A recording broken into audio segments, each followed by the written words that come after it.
എന്ത് പണി അറിയും പുള്ളിക്ക് അവിടെ വന്നപ്പോൾ കാണാൻ പറ്റിയില്ല. വെള്ളം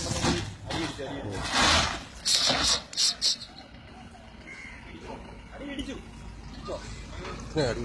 സ്റ്റോപ്പ് ചെയ്യ്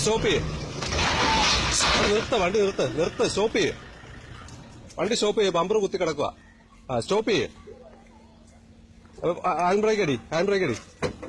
പേടിക്കണ്ട ടെൻഷൻ അടിക്കണ്ട. വണ്ടി നമുക്ക് എടുക്കാം. ഇറങ്ങിക്കൂ. ഹാൻഡ് ബ്രേക്ക് ആണോ? ഗിയറിലാണോ വണ്ടി? ഗിയറല്ലേ? ഇറങ്ങിക്കോ. പയ്യ ഇറങ്ങ. ടെൻഷൻ അടിക്കണ്ട.